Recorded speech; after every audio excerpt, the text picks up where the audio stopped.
Hello दोस्तों, welcome to our channel पर नए हैं तो चैनल को ज़रूर सब्सक्राइब कीजिएगा। एडुटेरिया के द्वारा जो बिहार दरोगा के प्रैक्टिस सेट निकाला गया है उसी का ये सेट नंबर चौथा है, जिसमें आपको 100 क्वेश्चन कराया जाएगा। 100 में से जो भी बच्चा 60 नंबर के आसपास ला रहा है, यानी 55 से 60 के बीच भी अगर ला रहा है तो उसकी तैयारी बहुत अच्छी है। क्वेश्चन को पूरा बनाया, देखिए कितना क्वेश्चन आप सही कर पाते हैं। और चैनल पर नए हैं तो चैनल ज़रूर सब्सक्राइब कर लीजिएगा। देखिए पहला क्वेश्चन क्या कर रहा है कि निम्नलिखित में से कौन सा सही सुमेलित नहीं है। गलत कथन का बात कर रहा है। इधर राजवंश दिया है, इधर राजधानी दिया है। चोल वंश का तंजौर, ये तो बात सही है। राष्ट्रकूट का मानेखेट, ये भी सही है। पाल वंश का मुंगेर में था। पल्लव का राजधानी राजगीर दिया है, जो गलत है। तो इसमें गलत कथन बताना था, इसलिए राइट आंसर ऑप्शन डी होगा। पल्लव वंश की राजधानी का बात करेगा तो कहाँ था बाबू? तो पल्लव की राजधानी कांचीपुरम थी। कहाँ थी? कांचीपुरम। कांचीपुरम में पल्लव की राजधानी थी, ठीक है। इसका संस्थापक बात करेगा पल्लव का तो सिंह विष्णु था। कौन था? सिंह विष्णु। और ये वैष्णव धर्म के मानते थे, ठीक है। अगला क्वेश्चन देखते हैं।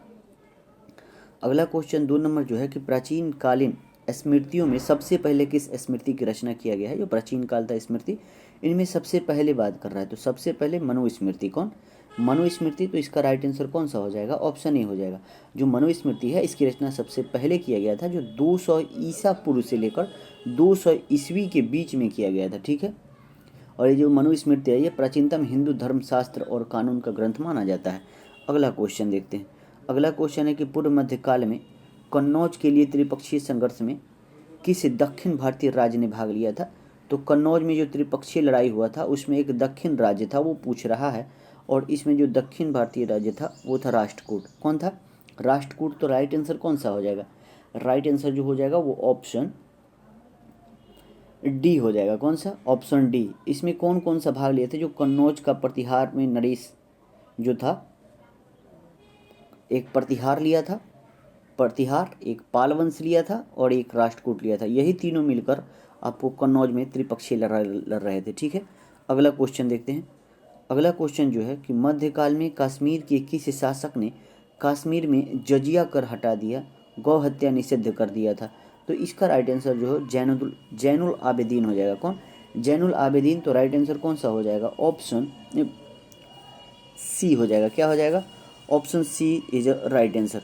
अगला क्वेश्चन हम लोग देखते हैं कि इंडियन रिपब्लिक आर्मी की स्थापना निम्न में से किसने किया था। इंडियन रिपब्लिक आर्मी का बात कर रहा है और ये किया था सूर्यसेन। किनके द्वारा? सूर्यसेन के द्वारा 1930 में इंडियन रिपब्लिक आर्मी का गठन किया गया था, चटगांव बंगाल में, ठीक है। इनको मास्टरदा के नाम से भी जाना जाता है। अगला क्वेश्चन है कि अखिल भारतीय हिंदू महासभा का पहला अधिवेशन कब हुआ था। अखिल भारतीय हिंदू महासभा का पहला अधिवेशन 1915 में हुआ था। और वो कब हुआ था? तो अप्रैल 1915। तो राइट आंसर ऑप्शन बी हो जाएगा। क्या हो जाएगा? ऑप्शन बी हो जाएगा। और कहाँ पे हुआ था? तो इसके जो अध्यक्ष थे ना, वो अध्यक्ष थे कासिम बाजार के महाराजा, ठीक है। अगला क्वेश्चन देखते हैं कि हंटर कमीशन की रिपोर्ट मुख्य रूप से किस स्तर की शिक्षा से संबंधित है। तो हंटर कमीशन किससे है? शिक्षा से संबंधित है। ये कमीशन बोल रहा है कि इसमें मुख्य तौर पर किस स्तर की शिक्षा के बात कहा गया है। तो इसमें आपको प्राथमिक शिक्षा का बात कहा गया है। हंटर कमीशन का बात करेगा तो ये 1882 में बना था। कब बना था? 1882 में। अगला क्वेश्चन देखते हैं कि उस समय जनता का उत्साह बहुत ऊंचा था, तब पीछे हटने का आदेश देना राष्ट्रीय संकट से कुछ कम नहीं था। उपयुक्त कथन का संबंध किससे है? ये पूछ रहा है कि ये जो कथन है किस आंदोलन से संबंधित है जिसमें हम लोग पीछे हट गए थे, इसके बारे में बात कर रहा है। और वो है 1920 का असहयोग आंदोलन। 1920 से 22 जो असहयोग आंदोलन चला था उसी समय का ये बात कर रहा है। जो चौरा चौरी घटना के बाद हम लोगों ने असहयोग आंदोलन से महात्मा गांधी जो नेतृत्व कर रहे थे वो पीछे हट गए थे, ठीक है। तो राइट आंसर कौन सा हो जाएगा? राइट आंसर जो हो जाएगा ऑप्शन बी हो जाएगा। और ये कथन जो है वो सुभाष चंद्र बोस ने कहा है। कौन कहा है? सुभाष चंद्र बोस ने। अगला क्वेश्चन देखते हैं कि निम्नलिखित में से किस स्थान से नवपाषाण युग के गर्त निवासों का अवशेष मिला है। नवपाषाण युग से गर्त आवास का बात कर रहा है, निवास या आवास वही हो जाता है। तो बुर्ज होम कहाँ है? तो ये कश्मीर में है। कहाँ पे है? कश्मीर में। अगला क्वेश्चन देखते हैं हम लोग कि अकबर के शासनकाल में बिहार कितने सरकारों में विभाजित था। जब अकबर का शासन था उस समय बिहार में कितने सूबे थे या सरकार चल रही थी? तो 7। कितना कितना? तो 7 सरकारों में विभाजित था। तो राइट आंसर ऑप्शन सी। अगला क्वेश्चन है कि निम्नलिखित में कौन सा समाचार पत्र क्रांतिकारी विचारधारा से संबंधित नहीं है। यानी क्रांतिकारी जो विचारधारा है उससे संबंधित कौन सा समाचार पत्र इसमें से नहीं है, ये पूछ रहा है। तो यहाँ पे दिया हुआ संध्या, ये तो था। युगांतर, ये भी था। यानी ये दोनों क्रांतिकारी थे। वंदे मातरम ये भी था, यानी इसका राइट आंसर ऑप्शन डी होगा, इनमें कोई नहीं। अब बात कर रहा है कि संध्या किनके द्वारा लिखा गया है, तो आपको बी उपाध्याय के द्वारा। उसके बाद करेगा वंदे मातरम तो अरविंदो घोष के द्वारा। युगांतर का बात करेगा तो युगंधर भूपेंद्र दत्त के द्वारा। किनके द्वारा? भूपेंद्र दत्त के द्वारा। ठीक है, अगला क्वेश्चन देखते हैं कि निम्नलिखित में से कौन सुमेलित नहीं है। क्या बोल रहा है कि निम्नलिखित में से कौन सुमेलित नहीं है। इसमें अभिलेख है और शासक है। जो दे रहा है नासिक अभिलेख जो है गौतमीपुत्र बालश्री, ये तो सही दिया गया है। देवपरा अभिलेख विजय सेन, ये भी सही है।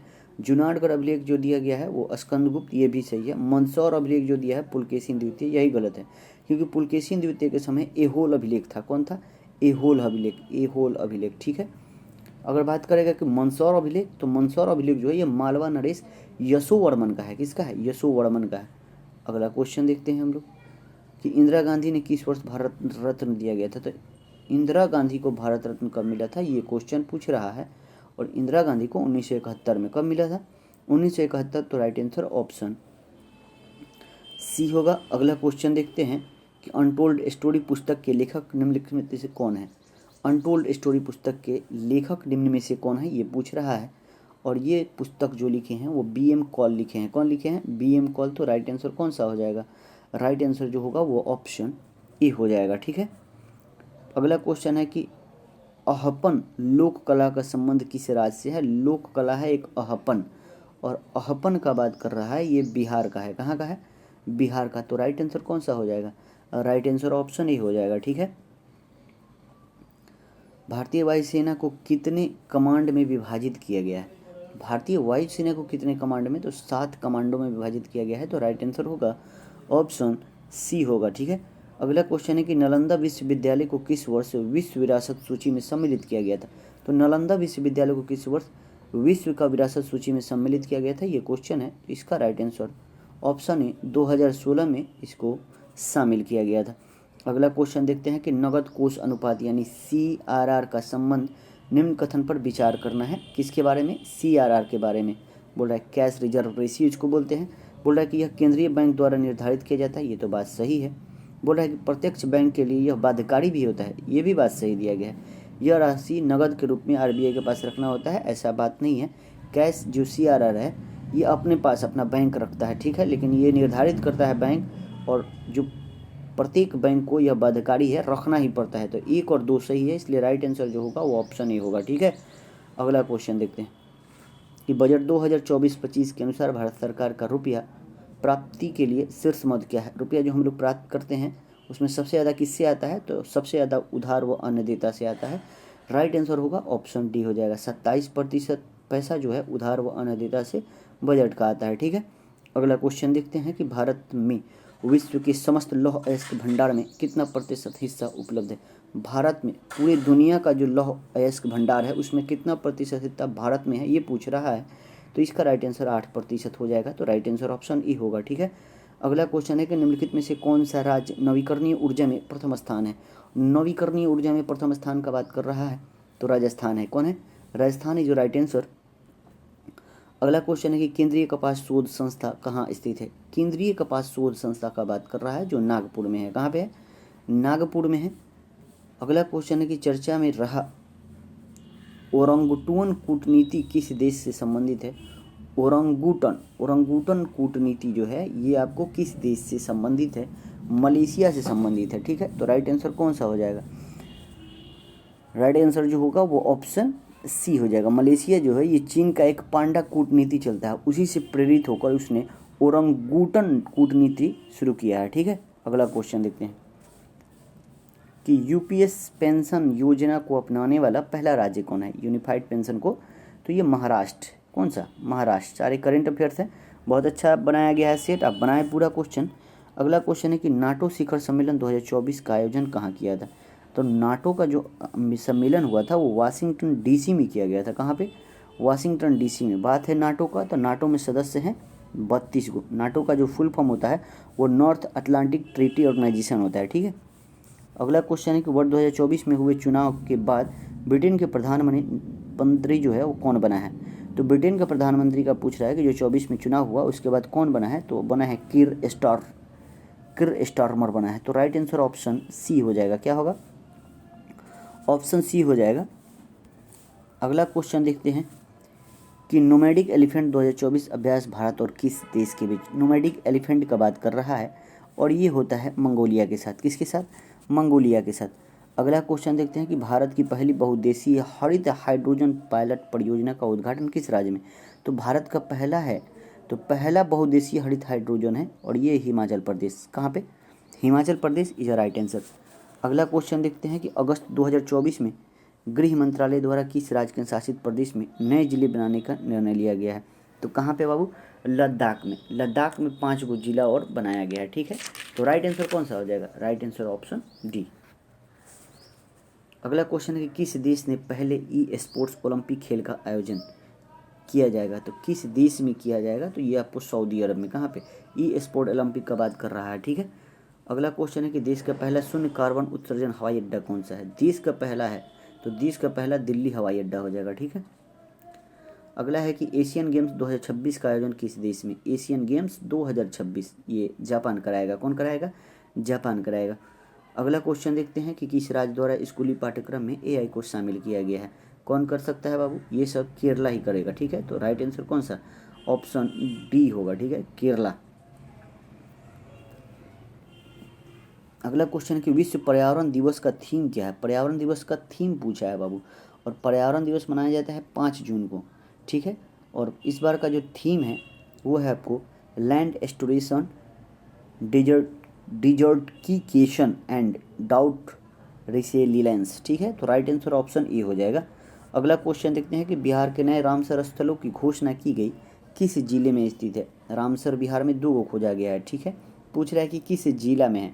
तो ये जमुई में। नागी और नकटी जो है 81 और 82 क्रम का ये आपको रामसर स्थल है जो जमुई जिले के नागी नकटी है। ठीक है, पक्षी अभ्यारण्य दोनों। अगला क्वेश्चन देखते हैं कि विश्व महासागर दिवस किस तिथि को मनाया जाता है? महासागर दिवस जो मनाया जाता है वो मनाया जाता है 8 जून को। कब मनाया जाता है? 8 जून को। अगला क्वेश्चन है कि फ्रेंच ओपन 2024 पुरुष सिंगल खिताब किसने जीता है? फ्रेंच ओपन का बात कर रहा है तो ये कार्लोस अल्कराज ने जीता है। कौन? Carlos Alcaraz. तो राइट आंसर ऑप्शन ई होगा। अगला क्वेश्चन है कि यूक्रेन शांति सम्मेलन का आयोजन 2024 में कहाँ किया गया? तो यूक्रेन शांति सम्मेलन का बात कर रहा है जो स्विट्जरलैंड में किया गया। ठीक है,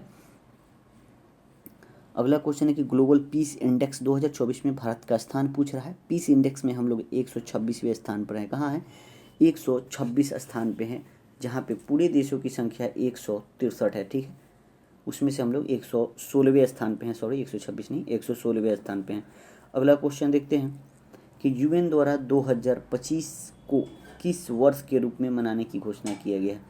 तो यूएन के द्वारा जो है 2025 को क्वांटम विज्ञान का वर्ष। किसका? क्वांटम विज्ञान का वर्ष। तो राइट आंसर ऑप्शन बी होगा। ठीक है, अगला क्वेश्चन है कि हाल ही में मिशन निश्चय की शुरुआत किस राज्य के पुलिस के द्वारा किया गया है? तो मिशन निश्चय, और मिशन निश्चय ये पंजाब पुलिस के द्वारा। किसके द्वारा? Punjab police is right answer होगा। अगला क्वेश्चन है कि हाल ही में यूएन द्वारा भूमि नायक लैंड हीरो को सम्मान दिया गया है। भूमि नायक का सम्मान किसको दिया गया? ये क्वेश्चन पूछा है और ये आपको दिया गया है सिद्धेश्वर साकोरे को। ठीक है, राइट आंसर ऑप्शन ई हो जाएगा। ठीक है, सिद्धेश साकोरे को। यहाँ से आपको इंग्लिश का क्वेश्चन है और क्वेश्चन जो है कि फिल इन द ब्लैंक्स करना है कि the old man could not remember where he that's his money. तो यहाँ पे क्या भरेंगे? तो हैड डिपॉजिट। क्या होगा? Had deposited his money. ठीक है, अगला क्वेश्चन है कि फाइंड द मिसप्लेट वर्ड। इसमें से कौन सा मिसप्लेट वर्ड है वही बात कर रहा है। तो इसका जो राइट आंसर जो हो जाएगा इसमें आपको ऑप्शन डी हो जाएगा। ठीक है, तो राइट आंसर कौन सा होगा? ऑप्शन डी हो जाएगा। ठीक है, क्योंकि यहाँ पे ईसोफेगस होगा। अगला क्वेश्चन जो है 45 नंबर, जो 45 के आंसर है डायरेक्ट हम आंसर ही बता दे रहे हैं, आप लोग देख लीजिएगा, सी हो जाएगा। ठीक है, सी हो जाएगा। अगला क्वेश्चन हम लोग देखते हैं। अगला क्वेश्चन है कि पहाड़ का पर्यायवाची शब्द। यहाँ पे आपको हिंदी का है तो पहाड़ का उल्टा शब्द बताना है। पर्यायवाची तो जो क्या हो जाएगा? भूदर हो जाएगा। यहाँ पे कहाँ पे? भूदर। राइट आंसर ऑप्शन डी होगा। ठीक है, अगला क्वेश्चन हम लोग देखते हैं कि जिस क्रिया का फल कर्ता पर पड़ता है उसे कहा जाता है, उसको क्या कहते हैं? तो उसको क्या कहते हैं? अकर्मक कहते हैं। तो राइट आंसर ऑप्शन बी अगला क्वेश्चन है कि निम्नलिखित में से कौन सा विकल्प प्रश्नवाचक सर्वनाम का उदाहरण है। प्रश्नवाचक सर्वनाम का उदाहरण कौन सा है ये पूछ रहा है।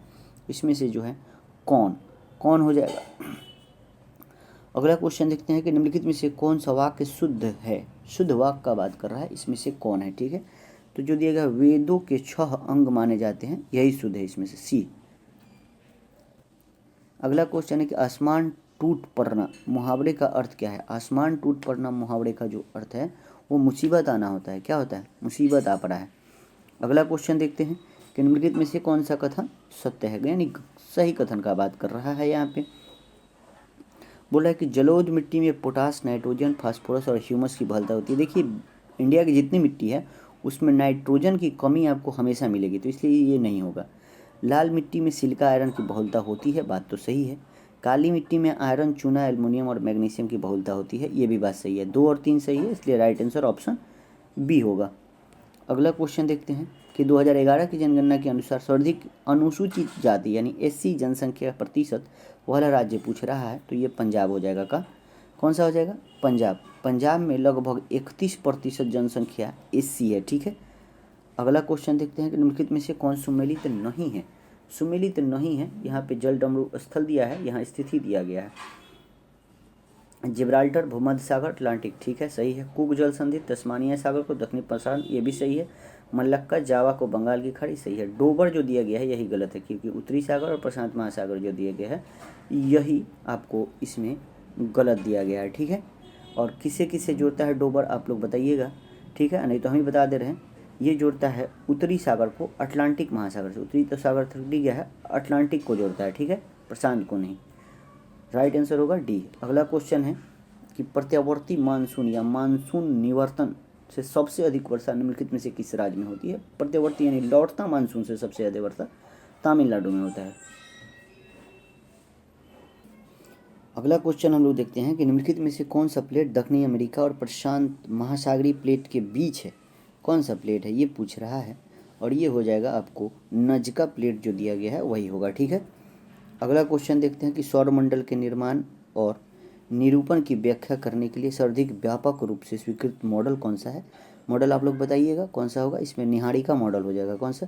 निहारी का परिकल्पना होगा। अगला क्वेश्चन देखते हैं कि एक समान केंद्र से बराबर यात्रा समय पर स्थित रेखाओं के सम्मेलन को क्या कहा जाता है, ये पूछ रहा है।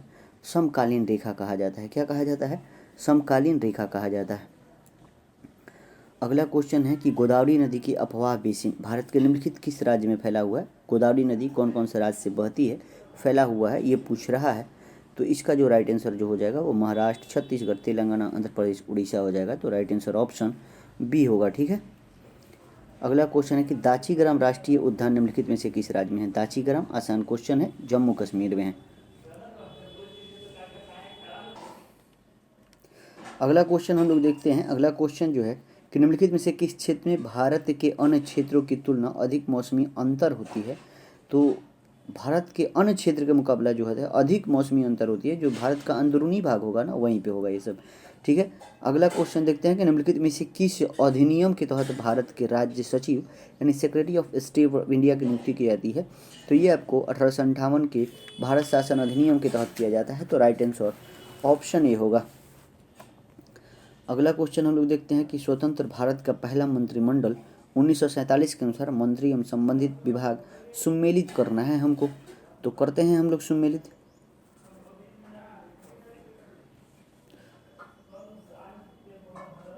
छोटा कर देते हैं, आप लोग को भी देखना चाहिए। देखिए, शिक्षा विभाग किनके पास था, तो जो शिक्षा विभाग था वो आपको किनके पास था, तो मौलाना अबुल कलाम आज़ाद। किनके पास? मौलाना अबुल कलाम आज़ाद। ठीक है, रेलवे परिवहन का बात करेगा तो रेलवे परिवहन जो था वो आपको जॉन मथाई के पास था। खाद्य कृषि राजेंद्र प्रसाद के पास, और वित्त जो था आर.के. शमुगन सेट्टी के पास था। तो इस तरह मिलाएंगे तो सी दिख रहा है। ठीक है, अगला क्वेश्चन हम लोग देखते हैं। अगला क्वेश्चन है कि निम्नलिखित में से कौन सा अनुसूची प्रथम संविधान संशोधन अधिनियम 1991 में जोड़ा गया है। तो कौन सी अनुसूची जोड़ी गई है, तो 9वीं जोड़ी गई थी। ठीक है, तो राइट आंसर कौन सा हो जाएगा, ऑप्शन सी हो जाएगा। अगला क्वेश्चन है कि भारतीय संविधान के किस अनुच्छेद के तहत देश के किसी भी क्षेत्र में आवागमन स्वतंत्रता का वर्णन है। तो ये अनुच्छेद 19 का डी में चीज दिया गया है, तो राइट आंसर ऑप्शन बी होगा। ठीक है, अगला क्वेश्चन है कि निम्नलिखित में से किसी संविधान संशोधन अधिनियम द्वारा संविधान संशोधन विधेयक पर राष्ट्रपति को अपनी स्वीकृति देने के लिए बाध्यकारी बनाता है? कौन सा संविधान संशोधन अधिनियम के तहत? तो ये 24वां संविधान संशोधन अधिनियम 1971 के तहत करता है, तो राइट आंसर ऑप्शन बी होगा। अगला क्वेश्चन है कि पंचायतों को वित्तीय अवस्था पर मूल्यांकन करने के लिए वित्त आयोग का गठन का प्राधिकार किसे है? तो जो राज्य का राज्यपाल होता है ना, यानी राज्य का गवर्नर, उसी को है। अगला क्वेश्चन देखते हैं कि निम्नलिखित में से कौन सा समिति सबसे बड़ी संसदीय समिति है? सबसे बड़ी संसदीय समिति का बात करेगा तो प्राक्कलन समिति हो जाएगा। ठीक है, क्योंकि जो प्राक्कलन समिति होता है इसमें लोकसभा के ही सदस्य होते हैं और वो भी 30 को होते हैं। ठीक है, अगला क्वेश्चन देखते हैं कि राष्ट्रीय विकास परिषद का गठन कब किया गया था? तो राष्ट्रीय विकास परिषद का गठन जो हुआ था वो 1952 में हुआ था और अगस्त 1952 में हुआ था, तो राइट आंसर ऑप्शन सी होगा। अगला क्वेश्चन है कि विधान परिषद के कितने सदस्य को राज्यपाल उन व्यक्तियों को मनोनीत करता है जो साहित्य, कला, विज्ञान या आंदोलन, सामाजिक सेवा से संबंधित होते हैं? तो राइट आंसर क्या होगा? राइट आंसर जो होगा वो ऑप्शन बी हो जाएगा, 1/6। अब विधान परिषद का बात करता है तो पूरे इंडिया के राज्य में विधान परिषद नहीं है, मात्र 6 ऐसे राज्य हैं, जैसे यूपी हो गया, यूपी के बाद बिहार हो गया, बिहार के बाद महाराष्ट्र में विधान परिषद है, उसके बाद तेलंगाना में है, कर्नाटका में है और आंध्र प्रदेश में है। ठीक है, अब बात करेगा इनकी चुनाव की, कि चुनाव इनका कैसे कैसे होता है। तो 1/3 जो सदस्य होते हैं वो विधानसभा के सदस्य चुनते हैं, 1/3 सदस्य जो है वो स्थानीय निकाय के लोग चुनते हैं। कौन चुनता है? स्थानीय निकाय के लोग चुनता है। 1/6 राज्यपाल मनोनीत करते हैं, 1/12 जो होता है वो आपको कौन चुनता है? तो जो टीचर होते हैं वो चुनते हैं, और 1/12 जो स्टूडेंट होते हैं जो ग्रेजुएट कर लिए हैं 3 साल पहले, वो चुनते हैं। तो कैसे कैसे विधान परिषद का होता है? 1/3, फिर 1/3, फिर 1/6 जो राज्यपाल, फिर 1/12, फिर 1/12, ऐसे चुनाव होता है। ठीक है, अगला क्वेश्चन हम लोग देखते हैं कि 2 या 2 से अधिक राज्यों के बीच ऐसे विवाद जिससे कि उनके वैधानिक अधिकारों का प्रश्न निहित हो तो सर्वोच्च न्यायालय किस क्षेत्र अधिकार के अंतर्गत आता है? तो ये आपको प्रारंभिक क्षेत्र अधिकार हो जाता है। ठीक है, तो राइट आंसर जो होगा ऑप्शन ए होगा। अगला क्वेश्चन है कि निम्नलिखित भौतिक राशियों को उनके एसआई मात्रक का सही सुमेलित करना है। कौन सा भौतिक राशि किसका है और इसी को सही सुमेलित करना है? तो हम लोग देख लेते हैं। पदार्थ का परिमाप जो होगा वो मोल हो जाएगा। ठीक है, ताप का तो केल्विन हो जाएगा, ताप का केल्विन, और द्रव्यमान का किलोग्राम हो जाएगा, लंबाई का मीटर हो जाएगा। ठीक है, इस तरह आप मिला लीजिएगा कौन सा हो जाएगा। तो इसका राइट आंसर जो होगा ऑप्शन सी होगा। क्या होगा? Option C is a right answer. अगला क्वेश्चन देखते हैं कि वेग की विमीय सूत्र का होता है। विमीय सूत्र बोल रहा है तो वेग का बोल रहा है, तो m0 l t इनवर्स हो जाएगा। अगला जो क्वेश्चन है कि घर्षण गुणांक का मान क्या होता है? तो 0 से 1 के बीच हो जाएगा। ठीक है, अगला क्वेश्चन हम लोग देखते हैं कि जब बर्फ समुद्र में पानी में तैरता है तो कितना भाग पानी के नीचे रहता है? तो पानी के नीचे जो रहता है वो आपको 9/10वां भाग रहता है। ठीक है, और 1/10वां भाग जो होता है वो बाहर रहता है, इसलिए राइट आंसर ऑप्शन बी होगा। अगला क्वेश्चन है कि निम्नलिखित में से कौन सा तरंग विद्युत चुंबकीय नहीं है? विद्युत चुंबकीय तरंग नहीं है पूछ रहा है, तो इसमें से कैथोड किरण जो है वो विद्युत चुंबकीय नहीं है, तो राइट आंसर कौन सा? ऑप्शन ए होगा। अगला क्वेश्चन है कि प्रतिध्वनि सुनने के लिए श्रोता और परावर्तक सतह के बीच न्यूनतम दूरी, जो प्रतिध्वनि जो इको बोलते हैं माइक में, इसको सुनने के लिए जो श्रोता होता है सुनने वाला और परावर्तक जो जिसे टकरा कर है उसके बीच जो न्यूनतम दूरी होनी चाहिए वो 17 मीटर देता है, लेकिन 16.6 मीटर भी आप ले सकते हैं। ठीक है, तो राइट आंसर ऑप्शन ए हो जाएगा। अगला क्वेश्चन हम लोग देखते हैं। अगला क्वेश्चन है कि निम्नलिखित में से कौन सा कथन सत्य है? सत्य कथन का बात कर रहा है, दे रहा है कि श्रेणी क्रम के समूहन में धारा समान और वोल्टेज अलग अलग होता है। सही बात है। समानांतर क्रम में समूहन में धारा का मान अलग अलग होता है जबकि वोल्टता समान होती है। दोनों कथन सही दिया गया है। अगला क्वेश्चन देखते हैं कि निम्नलिखित में से कौन सा समांग मिश्रण का उदाहरण है? समांग मिश्रण का उदाहरण पूछ रहा है। कौन सा समांग मिश्रण का उदाहरण है उसके बारे में क्वेश्चन दिया है।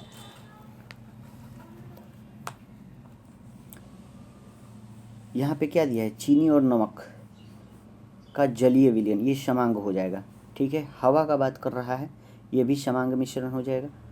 बारूद दिया है, ये गलत है। कुहासा, ये भी गलत है, इसलिए राइट आंसर कौन सा? 1 और 2 हो जाएगा, यानी राइट आंसर डी होगा। ठीक है, अगला क्वेश्चन देखते हैं कि निम्नलिखित में से कौन सा अणु का भाग नहीं है, यानी एटम का भाग नहीं है, ये बोल रहा है।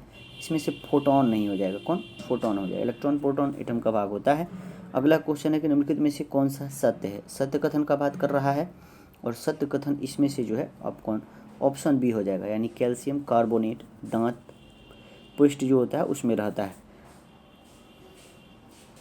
अगला जो क्वेश्चन दिया गया है कि जल गैस निम्नलिखित में से किसका मिश्रण है। जल और गैस का बात कर, कार्बन मोनोऑक्साइड और हाइड्रोजन कहाँ दिया गया है, तो कार्बन मोनोऑक्साइड हाइड्रोजन का बात करेगा तो ऑप्शन सी में दिया गया है, तो राइट आंसर ऑप्शन सी होगा। अगला क्वेश्चन देखते हैं कि जल में कार्बन डाइऑक्साइड के प्रवाहित करने पर बना सोडा का वाटर का संबंध में कौन सा कथन सत्य है, तो जो होगा ये अम्लीय प्रकार का हो जाता है। कैसा होता है? अम्लीय प्रकार का हो जाता है, ठीक है। अगला क्वेश्चन देखते हैं कि बैकेलाइट निम्नलिखित में से किस संघनन से बना है। बैकेलाइट फिनोल और फॉर्मल्डिहाइड से बनता है, ठीक है, तो इसका भी राइट आंसर ऑप्शन ए हो जाएगा, ठीक है। अगला क्वेश्चन देखते हैं कि प्रशीतन खाद परिरक्षण में कैसे मदद करता है, कैसे मदद करता है, ये आपको करता है जैव रासायनिक अभिक्रियाओं की दर को कम करके करता है, ठीक है। इसका राइट आंसर ऑप्शन बी हो जाएगा। अगला क्वेश्चन देखते हैं। अगला क्वेश्चन है कि निम्नलिखित में से कौन सा वायु का अकार्बनिक गैसीय प्रदूषक है।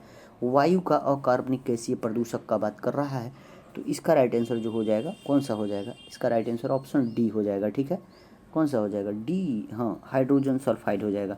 अगला क्वेश्चन देखते हैं कि जैविक जगत में होने वाले कार्य गुण पद्धति का अध्ययन, इस ज्ञान को मशीनी जगत का उपयोग करने को क्या कहते हैं, ये पूछ रहा है, तो बायोनिक्स कहा जाता है इसको, तो राइट आंसर ऑप्शन ए होगा।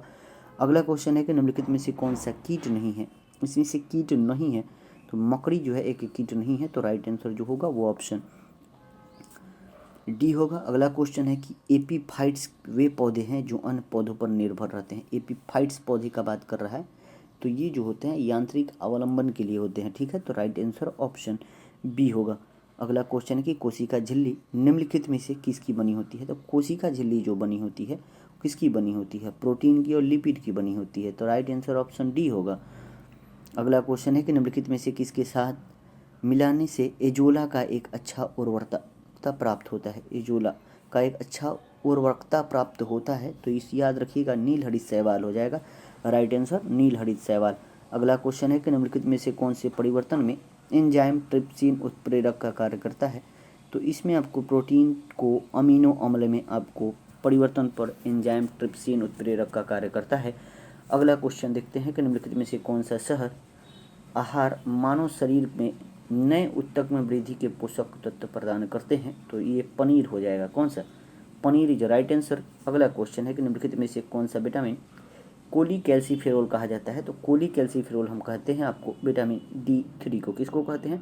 विटामिन D3 को कहते हैं, तो राइट आंसर ऑप्शन डी। अगला क्वेश्चन है कि निम्नलिखित में से कौन सा खनिज मानव शरीर के पेशियों को संकुचन के लिए आवश्यक है। कैल्शियम, लोहा और सोडियम सभी हो जाएगा, तो राइट आंसर ऑप्शन डी हो जाएगा। अगला क्वेश्चन है कि निम्नलिखित प्रति सूक्ष्म जीव औषधियों में से कौन सा यक्ष्मा और कुष्ठ दोनों की चिकित्सा के लिए उपयुक्त माना जाता है, तो ये आपको माना जाता है ऑप्शन ए एमिनोसैसिलिक एसिड, ठीक है, तो राइट आंसर ऑप्शन ए हो जाएगा। आगे का 5 क्वेश्चन जो है मैथ से संबंधित है, जो उसको मैं छोड़ देता हूँ, ठीक है। मिलते हैं आपको अगले वीडियो में। जय हिंद, जय भारत।